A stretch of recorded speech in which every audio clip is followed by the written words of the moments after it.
Hello. Um, I'm trying this once again.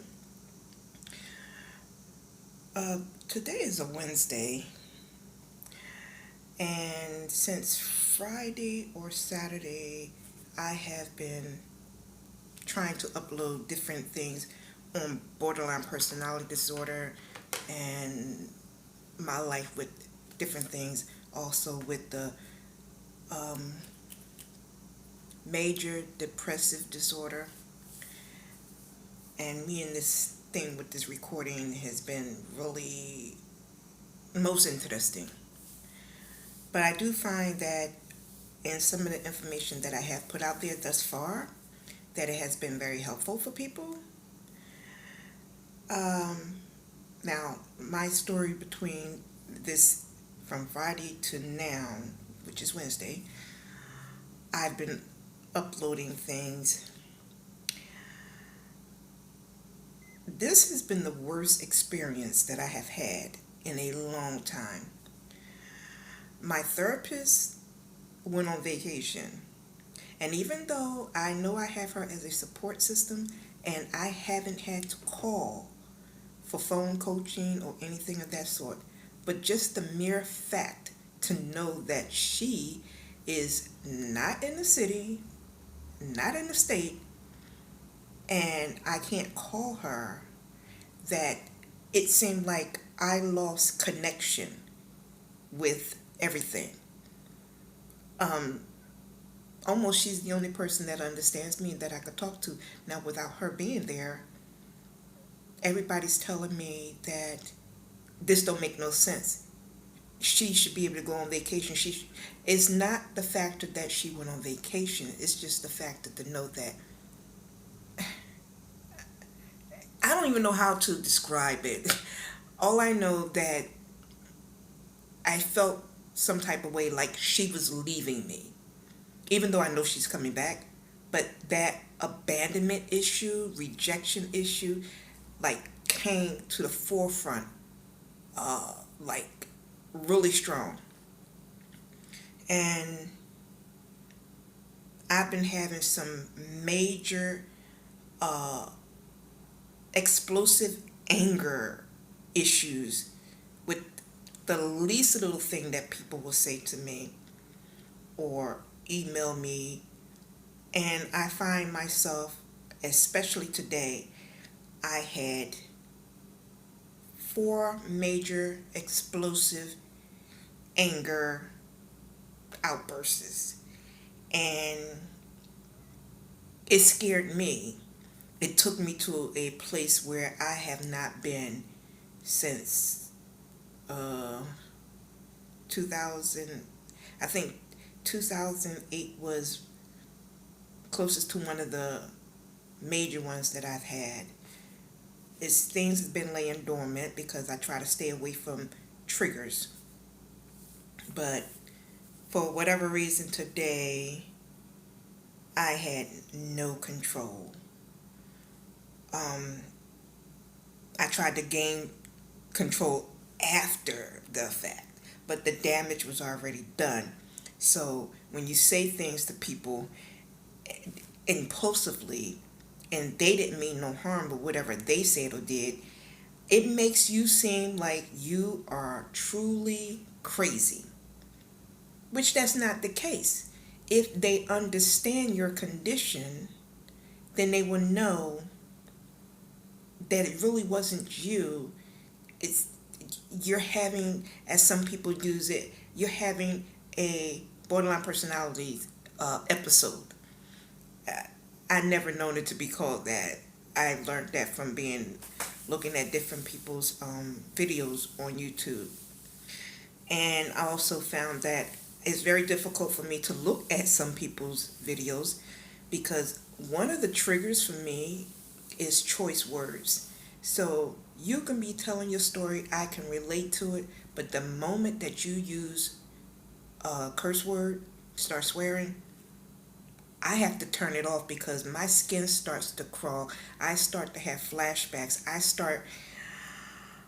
I find myself about to go into a complete frenzy, and it takes a while for me to try to bring it back down. And person's not using the words to at me, but because I hear them, it's a major trigger. So I really went through it, and I had to stop looking at a lot of things. And yeah, basically I look at basically G-rated movies because of the little small basic choice words. And sometimes it may bother me, sometimes it won't, but 90% of the time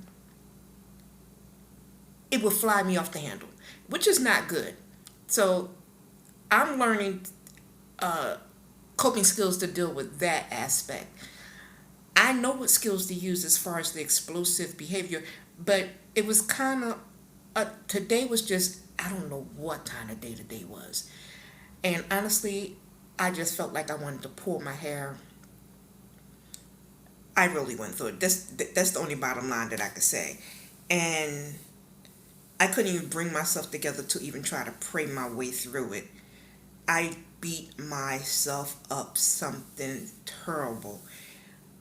I had the biggest fear that the ones that I snapped at is not going to want to have anything to do with me anymore until they realized that it was me, but it wasn't me.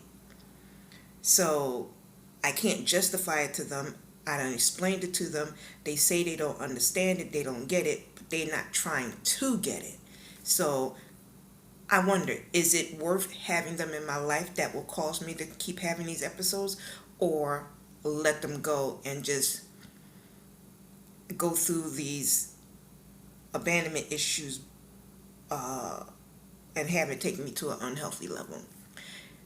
I, at one point, and I still may do it, start a support group for people to come together, whether by a conference line. And the reason why I say conference line, because you can't have a room full of borderline personality disorder people and everybody has different triggers, and the center where you rent, or even your home, if you was crazy enough to do it in your home, it will be total chaoticness. Wherever you will have all these people together, you don't know who may trigger this person. It will be something that I wouldn't want to experience. I've seen it in my head. I can't do that.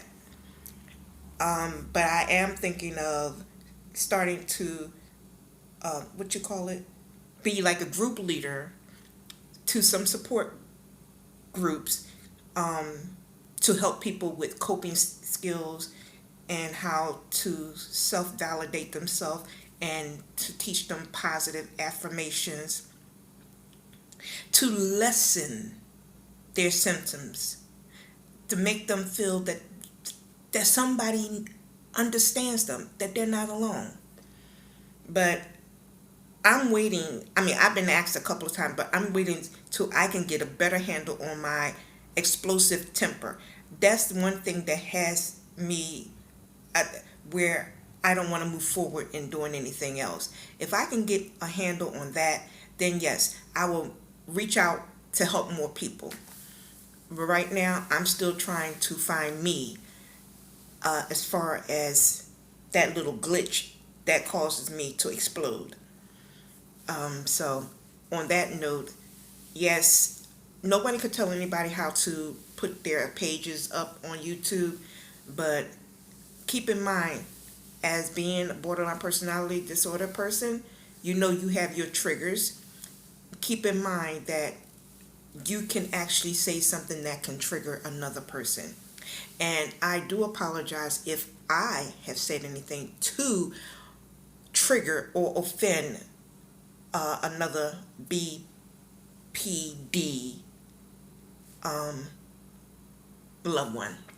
So we're in this together. We have to support each other the best way we know how, and just keep telling ourselves we can overcome this.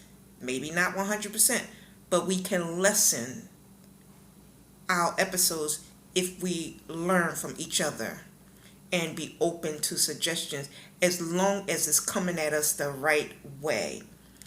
And that's the way it has to work. We have to be there to support each other. And once we do that, we all can work towards a life worth living.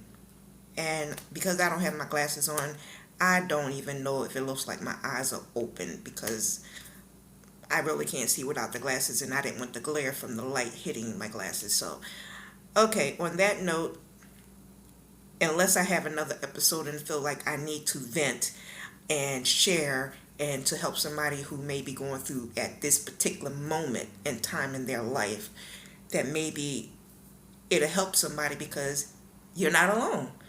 Um, Even the better, well kept people with any type of mental disadvantage, um, we all have our ups and downs and our bad days and our good days. So when you have a semi halfway good day, use it to your advantage to do something that will make you feel good. Um, be good and kind to yourself, even when you don't feel that you're worthy of it. Because somewhere deep down inside, you'll find out you are worthy of it. You just have to let that part push forward. And Lord knows I'll be so glad when my doctor comes back. Because if I don't get it together, I think that I will be doing a recording every night, every morning. And if I don't put it on YouTube, I'll have it recorded and, decipher between how could I have handled this situation differently. Okay? All right.